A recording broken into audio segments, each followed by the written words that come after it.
ത്രിയേക ദൈവനാമത്തിന് മഹത്വമുണ്ടായിരിക്കട്ടെ. ഏറെ ബഹുമാനപ്പെട്ട വൈദിക ശ്രേഷ്ഠരെ, വിശ്വാസികളുടെ സമൂഹമേ, ഈ പരിശുദ്ധ ദേവാലയം പരിശുദ്ധനായ ഇഗ്നാത്തിയോസ് ഏലിയാസ് തൃതീയൻ ബാവായുടെയും അതുപോലെ യൂലിയോസ് ബാവായുടെയും ഈ ദേവാലയത്തിൽ കബറടങ്ങിയിരിക്കുന്ന അഭിമന്യ പിതാവായ പെരുമ്പള്ളി തിരുമേനിയുടെയും ഓർമ്മയെ ആചരിക്കുകയാണ്.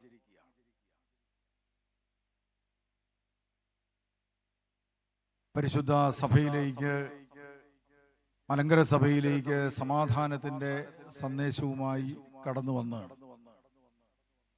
ഈ മലങ്കര മണ്ണിൽ തന്നെ സ്വന്തം ജീവിതത്തെ ബലിയായി സമർപ്പിച്ച്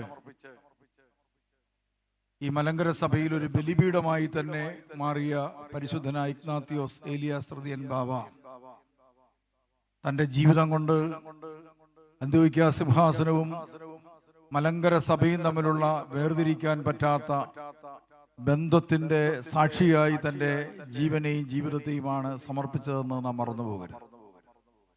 അതുകൊണ്ട് തന്നെ അദ്ദേഹത്തിന്റെ ഓർമ്മ ദിവസം എന്ന് പറയുന്നത് നമ്മെ സംബന്ധിച്ചിടത്തോളം വലിയൊരു തീർത്ഥാടനത്തിന്റെ ദിവസമായിട്ടാണ് നമ്മൾ കാണുന്നത്. വിവിധ ഇടങ്ങളിൽ നിന്ന് വാഹന സൗകര്യങ്ങളില്ലാതിരുന്ന കാലത്ത് കാൽനടയായി ആ ഖബറിലേക്ക് ഒഴുകിക്കൊണ്ട് ഈ പരിശുദ്ധന്റെ നാമവും അതുപോലെ ആ പരിശുദ്ധൻ എന്തിനെ പ്രതിനിധീകരിക്കുന്നുവോ ആ പരിശുദ്ധ അന്ത്യോക്യ സിംഹാസനത്തോടുള്ള വിശ്വാസവും കൂറും ഉറപ്പിക്കുവാൻ വേണ്ടിയിട്ടുള്ള ഒരു നീരുറവയായി അദ്ദേഹത്തിന്റെ ഖബർ മാറി എന്നത് നമുക്കെല്ലാവർക്കും അറിയാം. എത്രയോ വലിയ അത്ഭുതങ്ങളും അടയാളങ്ങളുമാണ് അദ്ദേഹത്തിന്റെ ഖബറിൽ നിന്ന് ഓരോ ദിവസവും ഉണ്ടായിട്ടുള്ളത്. വ്യക്തിപരമായി നമുക്ക് ഓരോരുത്തർക്കും അനേകം കാര്യങ്ങൾ സത്യത്തിൽ പറയുവാനുണ്ട്. സാധാരണക്കാരായ മനുഷ്യർക്ക് അനേകം ദൈവാനുഗ്രഹത്തിന്റെ കഥ പറയുവാനായി. ഒരിക്കൽ ഒരു സാധാരണക്കാരനായ ഒരു പോലീസുകാരൻ, അദ്ദേഹം എന്നോട് ഒരു സാക്ഷ്യം പറയുകയായിരുന്നു. അദ്ദേഹത്തിന്റെ മകൻ സംസാരശേഷി ഇല്ലാതിരുന്ന ഒരു കുട്ടിയായിരുന്നു. അദ്ദേഹം തൻ്റെ ഒരു സൈക്കിളിൽ ഈ മകനെയുമായിട്ട് ഈ പരിശുദ്ധന്റെ ഖബർ ലക്ഷ്യമാക്കി നീങ്ങി ആറന്മുള ഭാഗത്തെത്തിയപ്പോൾ ആ കുഞ്ഞ് സംസാരിച്ചു എന്ന് പറയുവാനിടയായിത്തീരുന്നു. ഇപ്പോഴും അവൻ ആരോഗ്യത്തോടും അതുപോലെ നാവിന് ബലമുള്ള സാധാരണ കുട്ടിയായി മാറി വിവാഹ ജീവിതം കഴിച്ച് ജീവിക്കുന്നത് പിന്നീട് കാണുവാനായിട്ടിടയായി. അങ്ങനെ എത്രയോ വലിയ സാക്ഷ്യങ്ങളാണ് പരിശുദ്ധന്റെ ഖബറിലൂടെ നമുക്ക് ഉണ്ടായിട്ടുള്ളത്. ആ പരിശുദ്ധന്റെ മധ്യസ്ഥ പ്രാർത്ഥനയുടെ ശക്തി, ഒരു പരിശുദ്ധന്റെ പ്രാർത്ഥന സഭയിൽ എത്രമാത്രം ദൈവാനുഗ്രഹങ്ങൾ പ്രദാനം ചെയ്യുമെന്നുള്ളതിന്റെ വ്യക്തമായ വെളിപ്പെടുത്തലാണ് ആ പരിശുദ്ധന്റെ ഖബർ. എന്നാൽ നിർഭാഗ്യവശാൽ അദ്ദേഹം ഏത് നിയോഗത്തിന് വേണ്ടി പ്രാർത്ഥിക്കുവാൻ മലങ്കര സഭയിലേക്ക് വന്നു, ആ നിയോഗത്തിന് മാത്രം ഒരു പരിഹാരം ഉണ്ടാക്കുവാൻ കഴിയാതെ ഒരു നൂറ്റാണ്ട് പിന്നിടുന്നു എന്ന് പറയുമ്പോൾ പരിശുദ്ധന്മാരുടെ പ്രാർത്ഥനയും ദൈവത്തിന്റെ അനുഗ്രഹവും നമുക്കെപ്പോഴും സദാ ഒഴുകിക്കൊണ്ടിരിക്കുന്നതോടൊപ്പം തന്നെ നമ്മുടെ മനുഷ്യൻ എന്ന നിലയിലുള്ള ദൈവഹിതത്തിന് കീഴടങ്ങുവാനുള്ള മനസ്സുകൂടി നമുക്കുണ്ടെങ്കിൽ മാത്രമേ നമ്മുടെ ജീവിതത്തിലേക്ക് ദൈവകൃപ ദൈവം ആഗ്രഹിക്കുന്ന രീതിയിൽ ഒഴുകൂ എന്ന് നാം തിരിച്ചറിയേണ്ടത്. നമുക്കറിയാം, നാം പരിശുദ്ധ അന്ത്യോക്യ സിംഹാസനത്തോട് അങ്ങേയറ്റം കൂറും വിധേയത്വവും പുലർത്തുകയും അതോടൊപ്പം തന്നെ ആ വിശ്വാസത്തിന് വേണ്ടി നഷ്ടപ്പെടുത്താവുന്നതെല്ലാം, അമൂല്യമായി നമുക്ക് തോന്നുന്ന നഷ്ടപ്പെടുത്താവുന്നത് പലതും നമ്മൾ നഷ്ടപ്പെടുത്തുകയും ചെയ്തിട്ടുള്ളവരാണ്. നമ്മുടെ പെരുമ്പള്ളി തിരുമേനിയുടെ ഓർമ്മ ദിവസം കൂടി നമ്മൾ ഇന്ന് ആചരിക്കുക. ഞാനിന്ന് രാവിലെ ഇവിടെ വന്ന് ഈ ഖബറിന്റെ മുമ്പിൽ ഇരിക്കുമ്പോൾ അദ്ദേഹത്തിന്റെ ഖബറിന്റെ മുകളിൽ എഴുതി വെച്ചിരിക്കുന്നതിന്റെ മുമ്പിൽ എഴുതി വെച്ചിരിക്കുന്ന പൗലോസ് അപ്പോസ്തലന്റെ ലേഖനത്തിൽ ഒരു വചനമുണ്ട്. നല്ല പോർ പൊരുതി വിശ്വാസം കാത്തു, നീതിയുടെ കിരീടം എനിക്കായി ഒരുക്കപ്പെട്ടിരിക്കുന്നു. അതിൽ പറഞ്ഞിരിക്കുന്നതെല്ലാം അന്വർത്ഥമായി തീർന്ന ഒരു പിതാവാണ് പെരുമ്പള്ളി തിരുമേനിയെ നമുക്കറിയാം. അദ്ദേഹം നല്ല പോർ പൊരുതി. ഒരു പുരോഹിതനായിരിക്കുമ്പോൾ ഇവിടെ വന്ന് ദൈവവചന ശുശ്രൂഷയും നിരന്തരമായ പ്രാർത്ഥനയും വഴി അനേകായിരങ്ങൾക്ക് അനുഗ്രഹങ്ങൾ സ്വർഗത്തിൽ നിന്ന് നേടിക്കൊടുത്ത ഒരു പിതാവ്. ആ കാലഘട്ടത്തിൽ 10,000-കണക്കിന് ആളുകൾ ഇവിടെ കടന്നു വന്നിരുന്നു. അതുപോലെ കുഞ്ഞുങ്ങൾ നിലത്തെഴുതിയിരുന്നത് ഇവിടെ വന്ന അദ്ദേഹത്തിന്റെ മുമ്പിലായിരുന്നു. അതിനുശേഷം കോട്ടയം ഭദ്രാസനത്തിൽ അദ്ദേഹം ശുശ്രൂഷ ചെയ്യുമ്പോൾ ഭദ്രാസനത്തിന് വേണ്ടി ഒരു സ്ഥലം ആർജിക്കുവാൻ അദ്ദേഹത്തിന് സാധിച്ചു. അതിനുവേണ്ടി വലിയ കഷ്ടതകൾ അദ്ദേഹം സഹിച്ചു. അനേകം പേർക്ക് പട്ടം കൊടുത്ത് സഭയിലേക്ക് ബലിയർപ്പിക്കുവാൻ തക്കവണ്ണം കരങ്ങളെ ഉയർത്തിയത് ഈ പുണ്യപിതാവാണ്.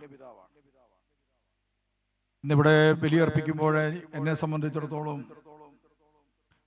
വളരെ വൈകാരികമായ ഒരു അനുഭവമാണുള്ളത്. കാരണം ഫെബ്രുവരി മാസം 22-ാം തീയതിയാണ് കാലം ചെയ്ത പെരുമ്പള്ളി തിരുമേനിക്ക് എനിക്ക് ഷമ്മാശനായിട്ട് പട്ടം തരുന്നു. ഇന്നത്തെ ദിവസത്തിന് മറ്റൊരു പ്രത്യേകത കൂടിയുണ്ട്. പത്രോസ് അപ്പോസ്തലൻ സിംഹാസനം സ്ഥാപിച്ച ദിവസം കൂടിയാണ്. അതുകൊണ്ട് തന്നെ ഈ വിശുദ്ധ കുർബാന അർപ്പിച്ച് അവിടെ ധൂപം വാഴ്ത്തുന്ന സമയത്ത് ആണ് എന്നെ വിളിച്ച് ഈ ഷമ്മാശനാകാനായിട്ട് മുട്ടുകുത്തി നിർത്തുന്ന ഭാഗം. ഞാൻ ഈ ബലിപീഠത്തിൽ നിന്നുകൊണ്ട് അത് ഓർക്കുകയായി. അതിനുവേണ്ടി അനുവാദം നൽകുന്ന സമയത്ത് അദ്ദേഹം ഒരു കാര്യം കൂടി പറഞ്ഞിരുന്നു. ഇവിടെ ഞങ്ങൾ എത്തിയപ്പോൾ, നിങ്ങൾക്ക് ഞാൻ പട്ടം തരാൻ ആഗ്രഹിക്കുന്നത് ഈ പെരുമ്പള്ളിയിൽ വെച്ചാണ്. ഞങ്ങൾ തന്നെ അതിന് വിമുഖത പറഞ്ഞു. കോട്ടയത്ത് നിന്ന് പെരുമ്പള്ളി വരെ ബന്ധുമിത്രാദികളെ എല്ലാം കൊണ്ടുവന്ന് പട്ടം കൊടുക്കി പങ്കെടുപ്പിക്കുക എന്ന് പറയുന്നത് ഇന്നത്തെ പോലെ അത്ര എളുപ്പമുള്ള ഒരു കാര്യമല്ല. അതുകൊണ്ട് ഞങ്ങൾ അങ്ങനെ ഒരു സജഷൻ പറഞ്ഞപ്പോൾ മിണ്ടാതെ നിന്നു. അപ്പൊ തിരുമേനി ഞങ്ങളെ തിരിഞ്ഞിങ്ങനെ നോക്കിയിട്ട് ശേഷം പറഞ്ഞു, കള്ളന്മാര് അവര് ഒന്നും മിണ്ടാതെ നിൽക്കുകയാണ്.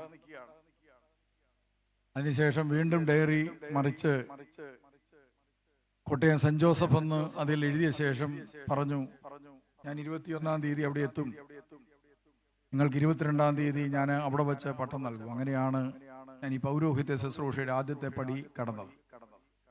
അതുകൊണ്ട് തന്നെ ഇന്നത്തെ ദിവസം അദ്ദേഹത്തിന്റെ ഓർമ്മയിൽ ഇവിടെ ബലിയർപ്പിക്കുവാൻ സാധിച്ചത് ഒരു ഭാഗ്യമായിട്ട് കാണുകയാണ്. പരിശുദ്ധ സഭയെ വളർത്തുവാൻ വേണ്ടി സ്വന്തം ജീവിതം ഒരു ഗോവണിയായി സ്വയം നിന്നുകൊടുക്കാൻ സാധിച്ച ഒരു പിതാവാണ് ഈ പെരുമ്പള്ളി തിരുമേനി. ഒരിക്കൽ അദ്ദേഹത്തിന്റെ 60-ാം ജന്മദിനത്തിലാണെന്ന് തോന്നുന്നു, ആഘോഷം നടക്കുമ്പോൾ കോട്ടയം സെന്റ് ജോസഫിൽ ഞാനൊരു പയ്യനായിട്ട് അതിൽ പങ്കെടുക്കുവാൻ വേണ്ടി പോയിരുന്നു. അന്ന് അവിടെ നമ്മുടെ സഭയിലെ ഒരു തിരുമേനി പ്രസംഗിച്ച കാര്യമാണ് ഞാനിപ്പോൾ പറഞ്ഞത്. അനേകം പേർ സഭയെ ഒരു ഗോവണിയായി ഉപയോഗിച്ച് വളർന്നപ്പോൾ സഭയ്ക്ക് വളരാൻ വേണ്ടി സ്വന്തം ജീവിതം ഒരു ഗോവണിയായി വെച്ചുകൊടുത്ത വ്യക്തിയാണ് പെരുമ്പള്ളി തിരുമേനിയൻ. എത്രയോ സത്യമാണ്. ഞാനിന്ന് താമസിക്കുന്ന തൂത്തൂട്ടി ധ്യാന കേന്ദ്രം എന്ന് പറയുന്നത് പെരുമ്പള്ളി തിരുമേനിയുടെ സ്വന്തം പ്രോപ്പർട്ടിയാണ്. അദ്ദേഹത്തിന് വിൽക്കുവാനും എല്ലാവിധത്തിൽ കൈകാര്യം ചെയ്യുവാനും തക്കവിധം അദ്ദേഹത്തിന് എഴുതി കൊടുത്ത ഒരു കുടുംബം എഴുതി കൊടുത്ത പ്രോപ്പർട്ടിയാണ്. അദ്ദേഹം അത് സഭയ്ക്ക് വേണ്ടി കാത്തു സൂക്ഷിച്ചു. അതിനുശേഷം അത് ഒരു ഭദ്രമായ കയ്യിൽ എന്ന നിലയിൽ അഭിമന്യ കോട്ടയം ഭദ്രാസനത്തിന് മെത്രാപ്പോലീത്ത തീമോത്തിയോസ് തിരുമേനിയെ ഏൽപ്പിച്ചു. തിരുമേനിയുടെ ഷമ്മാശൻ എന്ന നിലയിൽ നിന്ന് ഞാൻ അച്ഛനായി വന്നപ്പോൾ അദ്ദേഹം ആ പ്രോപ്പർട്ടിയുടെ എല്ലാ രേഖകളും എന്നെ ഏൽപ്പിച്ചിട്ട് പറഞ്ഞു, അച്ഛന് ഒരു ചലഞ്ച് എന്ന നിലയിൽ ഞാനിത് അച്ഛനെ ഏൽപ്പിക്കുക. അങ്ങനെ ഞാൻ അവിടെ പോയി താമസിച്ച് അതിന്ന് വളർന്ന് വലിയ പ്രസ്ഥാനങ്ങളെല്ലാം ഏകദേശം 10ഓളം പ്രസ്ഥാനങ്ങൾ അവിടെ ഉണ്ടായിട്ടുണ്ട്. അതെല്ലാം ഈ പുണ്യപിതാവിന്റെ ജീവിതത്തിന്റെ മേൽ നിന്നുകൊണ്ട് ഞാൻ പണിതുയർത്തിയതാണ് എന്നാണ് ഞാൻ വിശ്വസിക്കുന്നത്. അതുകൊണ്ട് തന്നെ നമുക്ക് മുൻകാലങ്ങളിൽ കടന്നുപോയ പിതാക്കന്മാരുടെ ജീവിതമെന്ന് പറയുന്നത് നമ്മുടെ ബലിപീഠമാണ്. നമുക്ക് ബലിയായി അർപ്പിക്കപ്പെടാൻ വേണ്ടിയിട്ടുള്ള ബലിപീഠങ്ങളായിട്ടാണ് അവരോരോരുത്തരും മാറിക്കൊണ്ടിരിക്കുന്നത്. ഇത് നമുക്ക് നല്ല മാതൃകയാണ്. അടുത്ത തലമുറയ്ക്ക് വേണ്ടി സ്വന്തം ജീവിതത്തെ ബലിയായി അർപ്പിക്കുവാനും അവർക്ക് വേണ്ടി ബലിയർപ്പിക്കുവാൻ വേണ്ടിയുള്ള നല്ല മാതൃകയുടെ ബലിപീഠങ്ങളായി മാറുവാനും വേണ്ടിയിട്ടുള്ള വിളിയാണ് സന്യാസിമാർക്ക് മാത്രമല്ല കുടുംബജീവിതത്തിലുള്ളവർക്കുമുള്ളത്. മാതാപിതാക്കന്മാരിൽ നിന്ന് ലഭിക്കുന്ന നല്ല മാതൃകകളാണ് കുഞ്ഞുങ്ങൾക്ക് പിൽക്കാലത്ത് നല്ല ജീവിതം നയിക്കുവാനായിട്ട് ഇടയായിത്തീരുന്നത്. എൻ്റെ പിതാവ് ഒരു സാധാരണ പോലീസുകാരനായി. പക്ഷെ അദ്ദേഹത്തിന് പെരുമ്പള്ളി തിരുമേനി എന്ന് പറയുന്നത് ഒരു വികാരമായി. പെരുമ്പള്ളി തിരുമേനി എവിടെയെല്ലാം ബലിയർപ്പിക്കുന്നു അവിടെയെല്ലാം എൻ്റെ പിതാവ് ഞങ്ങളെയും കൈപിടിച്ച് പോകുമായിരുന്നു. പെരുമ്പള്ളി തിരുമേനി എന്ത് പ്രസംഗിച്ചാലും അതെല്ലാം കൃത്യമായി ചെയ്യണമെന്ന് എൻ്റെ പിതാവ് ആഗ്രഹിച്ചിരുന്നു.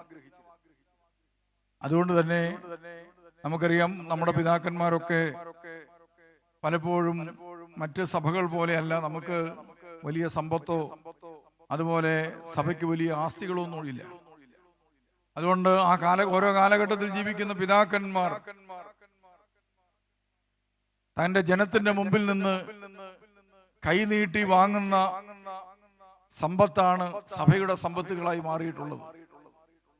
സന്മനസ്സോടെ നൽകിയ അനേക സമ്പത്തുകൾ, വിദേശത്തു നിന്നും സ്വദേശത്തു നിന്നും കിട്ടിയിട്ടുള്ള സമ്പത്തുകളാണ് ഇന്ന് സഭയുടെ സമ്പത്തുകളായിട്ട് മാറിയിട്ടുള്ളത്. അതുകൊണ്ട് തന്നെ ആ കാര്യത്തിൽ പെരുമ്പള്ളി തിരുമേനിയും ഏറെ നിഷ്കർഷിച്ചിരുന്നു. ഏത് പള്ളിയിൽ ചെന്നാലും സഭയുടെ ആവശ്യങ്ങളൊക്കെ പറഞ്ഞ് ഒരു സംഭാവനയൊക്കെ അവിടെ കളക്ട് ചെയ്യുന്ന രീതി പെരുമ്പള്ളി തിരുമേനിക്കുണ്ടായി. അതിന് അദ്ദേഹത്തിൻ്റെതായ ചില ശൈലികളുണ്ടായി. ഒരിക്കൽ ഞാൻ കാരിക്കാമറ്റം പള്ളിയിൽ ഒരു കൊച്ചായിട്ട് അമ്മയുടെ കൂടെ ഇരിക്കുമ്പോൾ പെരുമ്പള്ളി തിരുമേനി ഇങ്ങനെ പറഞ്ഞു, ഇവിടെ ഹോസ്പിറ്റല് പണി നടക്കുകയാണ്. അതിന്റെ വികസനത്തിന് വേണ്ടി എല്ലാവരും ഇപ്പോൾ ഒരു തുക മനസ്സിലോർക്കുക. മനസ്സിലോർത്ത ശേഷം അതൊരു കൊച്ചു പേപ്പറിൽ കുറിച്ച്, കൊച്ചു പേപ്പർ ഇവിടുന്ന് വിതരണം ചെയ്യാൻ വെച്ചിട്ടുണ്ട്, കൊച്ചു പേപ്പറിൽ കുറിക്കുക. പള്ളിയിലിരുന്ന് കുറിച്ചത് കൊണ്ട് എല്ലാവരും കുറിച്ചു. അതിനുശേഷം പറഞ്ഞത് ചുരുട്ടി ഇവിടെ ഒരു പാത്രം വെച്ചിട്ടുണ്ടാകും, ആ പാത്രത്തിൽ കൊണ്ടിടണം. അങ്ങനെ കൊണ്ടിടുന്നവരെ ഞാനപ്പോൾ കൈമുത്തിച്ചു വിടും. അപ്പൊ എൻ്റെ പിതാവ് അപ്പോൾ തന്നെ ഒരു പേപ്പറിൽ എന്തോ എഴുതി എൻ്റെ കയ്യിൽ ഏൽപ്പിച്ചിട്ട് പറഞ്ഞു, അതവിടെ തിരുമേനിയുടെ മുമ്പിൽ കൊണ്ടിടാം. എനിക്ക് എന്താണെന്ന് മനസ്സിലായില്ല. ഞാൻ ആ പേപ്പർ കൊണ്ടുവന്ന് അവിടെ ഇട്ടിട്ട് പോകും. കുറേ ദിവസം കഴിഞ്ഞപ്പോൾ എൻ്റെ അച്ചായൻ അവിടുന്ന് വണ്ടി കയറി പെരുമ്പള്ളിക്ക് പോവുകയാണ്. അന്ന് എൻ്റെ ഏറ്റവും വലിയൊരു ആവശ്യം ഒരു സൈക്കിൾ മേടിക്കുക എന്നുള്ളതാണ്. അപ്പോൾ എപ്പോൾ എന്തെങ്കിലും പൈസ കൂടുതൽ കയ്യിൽ വന്നാൽ അപ്പോൾ തന്നെ ഏതെങ്കിലും പിതാക്കന്മാരുടെ പ്രസംഗം കേട്ട് അങ്ങോട്ട് പോയിട്ട് ഈ പൈസ അവിടെ കൊണ്ട് കൊടുക്കും. പെരുമ്പള്ളി തിരുമേനിയെ കാണാൻ പോയി, കയ്യിലുണ്ടായിരുന്ന പൈസയൊക്കെ അവിടെ കൊണ്ട് കൊടുത്തു. ഇതൊരു പെട്ടിക്കകത്താണ് വെക്കുന്നത്, ട്രങ്ക് പെട്ടിക്കകത്താണ്. അതുകൊണ്ട് എത്ര രൂപയുണ്ടെന്നുള്ളതൊക്കെ കൃത്യമായിട്ട് നമുക്കറിയാം. എല്ലാവർക്കും എണ്ണി നോക്കാൻ പറ്റും, ഇടയ്ക്ക് തുറന്ന് എണ്ണി നോക്കാൻ പറ്റുന്ന പെട്ടിയാണ്. താക്കോലിരിക്കുന്ന തലവണക്കീഴയിലാണ്. അതുകൊണ്ട് ഞങ്ങളൊക്കെ ഇത് ഇടയ്ക്കിടയ്ക്ക് എടുത്ത് എണ്ണി നോക്കാറുണ്ട്. അതിലൊരു തുകയെടുത്ത് ഇവിടെ കൊണ്ട് കൊടുത്തിട്ട് തിരിച്ചു വന്നിട്ട് പറഞ്ഞു, പെരുമ്പള്ളി തിരുമേനി എന്നെ കൈമുത്തിച്ചു. അതിനുശേഷം നീ എവിടുന്ന് വരികയാണെന്ന് ചോദിച്ചു. അപ്പൊ ഞങ്ങൾ ചോദിച്ചു, പെരുമ്പള്ളി തിരുമേനി വേറെന്തെങ്കിലും പറഞ്ഞു? ഒന്നും പറഞ്ഞില്ല, മിണ്ടാതിരുന്നു. ഞാൻ കുറെ നേരം അവിടെ നിന്നിട്ട് കൈമുത്തി ഇങ്ങി പോന്നു. സത്യത്തിൽ എനിക്ക് കുറച്ചാൾ കഴിഞ്ഞപ്പോൾ വലിയ മനപ്രയാസമായി. ഈ പെരുമ്പള്ളി തിരുമേനി കാരണം എൻ്റെ സൈക്കിള്, അതുപോലെ ഞാൻ 2-2.5 കിലോമീറ്റർ നടന്നാണ് സ്കൂളിൽ പോകുന്നത്. ഇതെല്ലാം ഈ തിരുമേനിയാണല്ലോ. സത്യത്തില് ഈ തിരുമേനിയുടെ അനൗൺസ്മെന്റ് കൊണ്ടാണ് ഇതെല്ലാം നഷ്ടപ്പെടുന്നത് എന്ന് എനിക്കൊരു തോന്നല് ഇടയ്ക്കൊക്കെ ഉണ്ടാകാറുണ്ടായി. അതുകൂടാതെ വികാരി അച്ഛന്മാർ നടത്തുന്ന പ്രസംഗം വേറെ. അങ്ങനെ ഇതിനോടെല്ലാം പ്രതികരിക്കുന്ന ഒരു സാധുവായ മനുഷ്യനായിരുന്നു എൻ്റെ പിതാവ്. അതെന്നെ ഏറെ അസ്വസ്ഥപ്പെടുത്തുക തന്നെ ചെയ്തു. ഞാനിവരെയൊക്കെ കാണുമ്പോൾ ഓർക്കും, ഇവർ നമ്മുടെ പൈസയായിട്ട് പോകാൻ വേണ്ടി വരുന്നവരാണല്ലോ എന്നൊരു ചിന്ത എൻ്റെ മനസ്സിൽ ചെറുപ്രായത്തിലൊക്കെ ഉണ്ടായിരുന്നു. ഞാന് അച്ഛനായി ആദ്യം കോട്ടയം ഭദ്രാസന മെത്രാപ്പോലീത്ത എന്നെ അയക്കുന്നത് ഇടുക്കിയിലൊരു പള്ളിയിലേക്കാണ്, വാളാടി എന്ന് പറയുന്നൊരു പള്ളി. ഞാൻ അവിടെ ചെന്നപ്പോഴാണ് മനസ്സിലാകുന്നത്, മക്കളില്ലാത്ത ഒരു കുടുംബത്തിന് പെരുമ്പള്ളി തിരുമേനി ആ എസ്റ്റേറ്റിൽ ചെന്ന ശേഷം ഇങ്ങനെ പറഞ്ഞു, അടുത്ത വർഷം ഞാൻ വരുമ്പോൾ നിന്റെ കയ്യിൽ ഒരു കുഞ്ഞുണ്ടായിരിക്കും. അധിക ദിവസം താമസിച്ചില്ല, ആ കുടുംബത്തിൽ ഒരു കുഞ്ഞ് പിറന്നു. ആ ഉദരത്തിലായപ്പോൾ തന്നെ അവർ ഒരു ദേവാലയം KK റോഡിന്റെ സൈഡിൽ പണിതു. വിരുത്തിപ്പടവിൽ എന്നൊക്കെ പറയുന്ന കുടുംബങ്ങളാണ്. അവരുടെ ബന്ധുക്കളൊക്കെ ഇവിടെ മുളന്തുരുത്തിയിലൊക്കെ പെരുമ്പള്ളിയിലൊക്കെ ഉണ്ട്. എന്തായാലും ആ ദേവാലയം പണിതവിടെ ആരാധനകൾ ആരംഭിച്ചു. വർഷങ്ങൾക്ക് ശേഷം പെരുമ്പള്ളി തിരുമേനി അവിടെ പോയി താമസിക്കുമായിരുന്നു. അദ്ദേഹം അവസാനം അവിടെ ചെന്ന് പോരുന്ന സമയത്ത് അവിടെ എപ്പോഴും സഹായിക്കുന്ന അയൽവക്കത്തുള്ള ഒരു തോമാച്ചനെ വിളിച്ചിട്ട് പറഞ്ഞു, ഞാൻ അനേകം പ്രാവശ്യം ഇവിടെ വന്ന് നിങ്ങളോടൊപ്പം ശുശ്രൂഷ ചെയ്യുകയും താമസിക്കുകയും ചെയ്തിട്ടുണ്ട്. നിങ്ങൾ എന്നെ ഒത്തിരിയേറെ സഹായിച്ചിട്ടുണ്ട്. ഇനി ഒരിക്കലും ഞാൻ ഈ സ്ഥലത്തേക്ക് തിരിച്ചു വരില്ല എന്ന് പറഞ്ഞാണ് മരണത്തെ മുന്നിൽ കണ്ട് അദ്ദേഹം പോകുന്നത്.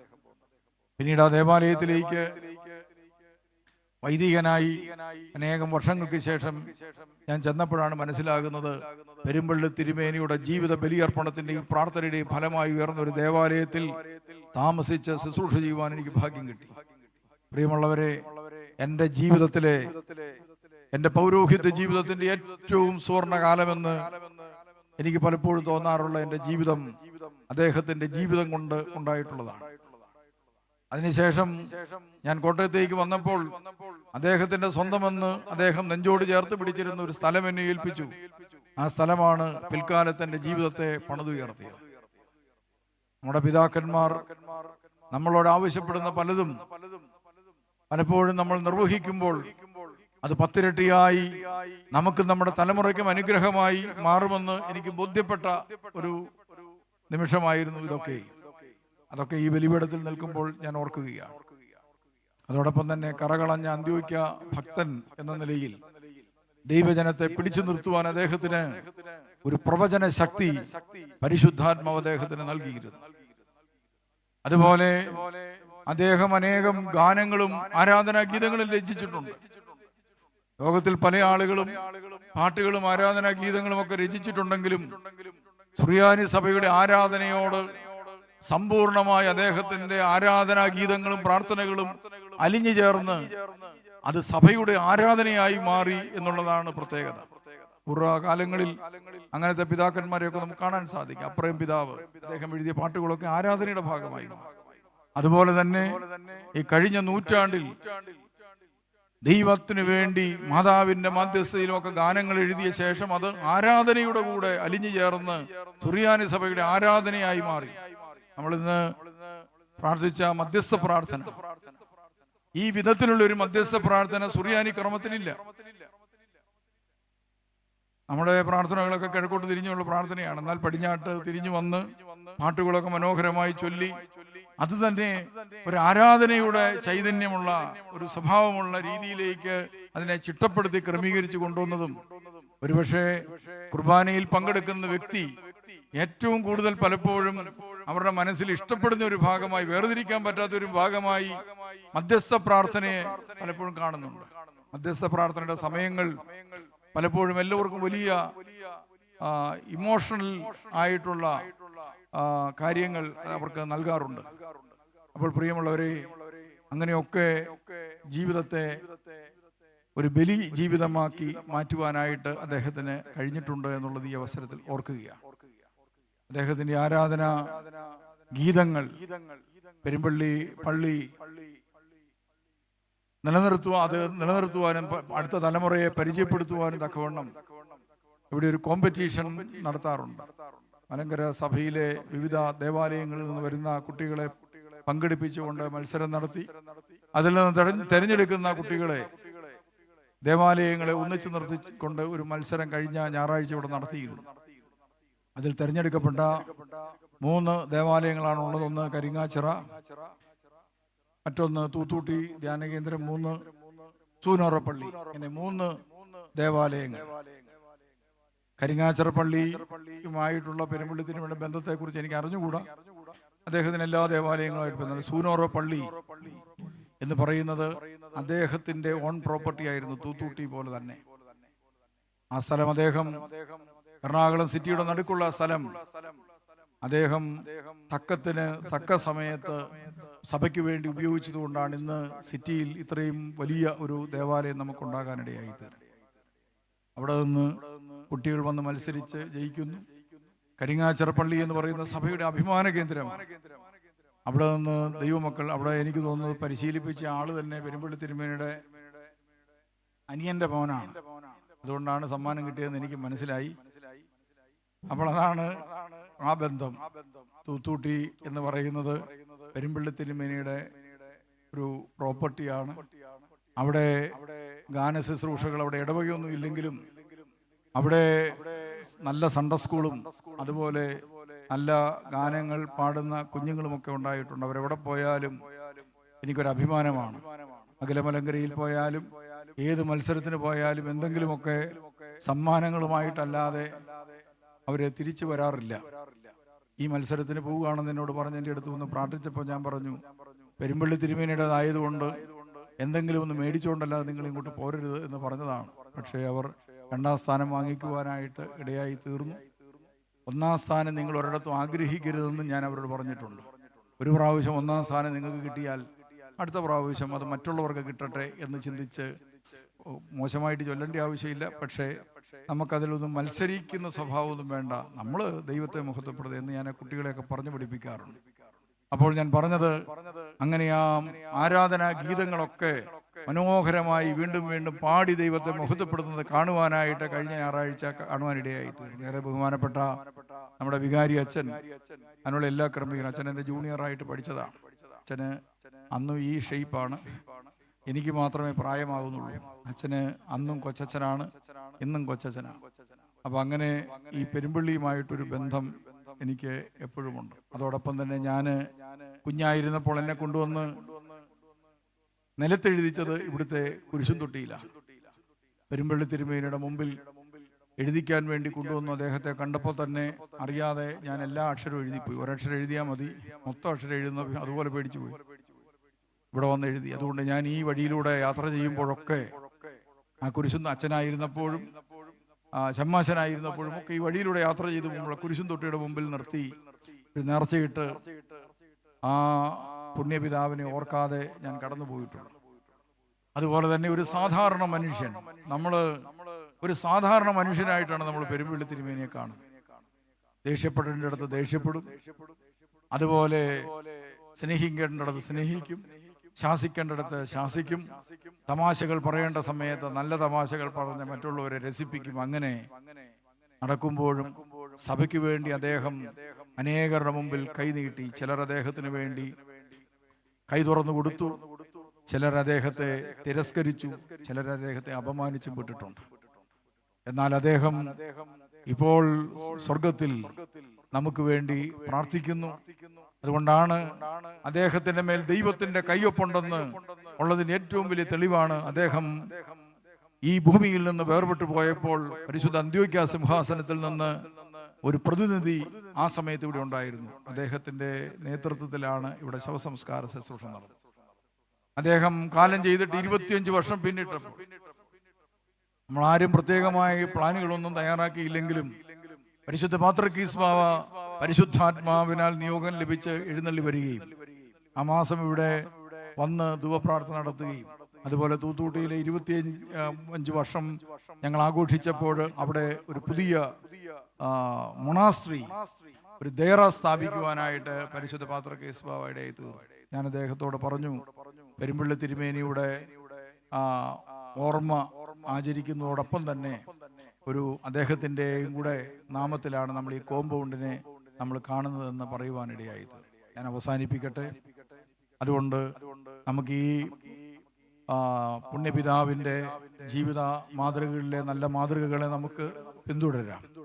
അതോടൊപ്പം പരിശുദ്ധനായ മോർ ഇഗ്നാത്യോസ് ഏലിയാസ് തൃതീയൻ ബാവായുടെ ദിവ്യമായ മാധ്യസ്ഥതയും അതുപോലെ കരുതലും എന്തിനു വേണ്ടി എന്ന് തിരിച്ചറിഞ്ഞ് ആ വിശ്വാസത്തിന് വേണ്ടി നിലകൊള്ളുവാനായിട്ട് നമുക്ക് പരിശ്രമിക്കാം. അതോടൊപ്പം തന്നെ ഭാരതത്തിലേക്ക് കടന്നു വന്ന യൂലിയോസ് ബാവായെ നമുക്ക് ഓർക്കാം. ഈ പരിശുദ്ധ പിതാക്കന്മാരെല്ലാം നമ്മുടെ മലങ്കര സഭയുമായി ബന്ധം സ്ഥാപിച്ചത് അണമുറിയാത്ത ഒരു പൗരോഹിത്യത്തിന്റെ ബന്ധം ഒരിക്കലും മുറിഞ്ഞു പോകാതിരിക്കാൻ വേണ്ടിയാണ്. അതുകൊണ്ട് അത് നഷ്ടപ്പെടുത്തിക്കൊണ്ടുള്ള ഒരു നേട്ടവും പരിശുദ്ധ സഭയ്ക്ക് ഒരു കാലത്തും ഉണ്ടാകാൻ പാടില്ല എന്ന് വിശ്വസിക്കുന്നവരുടെ കൂട്ടത്തിലാണ് ഞാൻ. അന്ത്യോക്യ സിംഹാസനവുമായിട്ടുള്ള നമ്മുടെ ബന്ധം ഏതെങ്കിലും രീതിയിൽ ദുർബലപ്പെടുത്തുന്ന ഒന്നും നമ്മുടെ മനസ്സിൽ ഉണ്ടാകാതിരിക്കട്ടെ. അതിനുവേണ്ടി നമുക്ക് പ്രാർത്ഥിക്കാം. നാം ഈ കഷ്ടപ്പാടുകൾ, ഒരു നൂറ്റാണ്ട് മുഴുവനും നമ്മൾ കഷ്ടത സഹിച്ചു. നമ്മുടെ ദേവാലയങ്ങൾ നഷ്ടപ്പെട്ടു. നമ്മൾ ദുർബലരായി തീർന്ന സമയങ്ങളുണ്ട്. നമുക്കൊന്നും നേടാൻ പറ്റാതെ പോയ സമയങ്ങളുണ്ട്. ഭൗതികതയിൽ നമുക്ക് വളരാൻ പറ്റാതെ പോയിട്ടുണ്ട്. എന്നാൽ വിശ്വാസം കാത്തു സൂക്ഷിക്കുന്ന ഒരു ജനത്തെ നോക്കി ഇതാ മറ്റ് സഭാവിഭാഗങ്ങളിൽപ്പെട്ടവർ പോലും, അതുപോലെ നമ്മളെ ശത്രുവായി ഗണിക്കുന്നവർ പോലും, അവർ വിശ്വാസം കാത്തു സൂക്ഷിക്കുന്നവരാണ്, വിശ്വാസത്തിന് വേണ്ടി നിലകൊള്ളുന്നവരാണെന്ന് പറയുവാൻ ഇടയാക്കുന്ന രീതിയിൽ നമുക്ക് ആ വിശ്വാസത്തിൽ നിലനിൽക്കുവാൻ കഴിയുന്നു എന്നുള്ളത് ഈ പിതാക്കന്മാർ നമുക്ക് നൽകിയിട്ടുള്ള നല്ല മാതൃകയും ദൈവിക കൃപയുമാണ്. ആയതുകൊണ്ട് ആ കൃപയിൽ നിലനിൽക്കുവാൻ നമുക്ക് കഴിയട്ടെ എന്ന് പ്രത്യേകം പ്രാർത്ഥിക്കുന്നു. എന്നോടുകൂടെ വിശുദ്ധ ബലി അർപ്പിച്ച ബഹുമാനപ്പെട്ട അച്ഛന്മാരെ എല്ലാവരെയും പ്രത്യേക സ്നേഹപൂർവ്വം ഓർക്കുന്നു. നിങ്ങളെല്ലാവരെയും ദൈവം സമൃദ്ധമായി അനുഗ്രഹിക്കട്ടെ എന്ന് പ്രാർത്ഥിച്ചുകൊണ്ട് ഞാൻ അവസാനിപ്പിക്കുന്നു.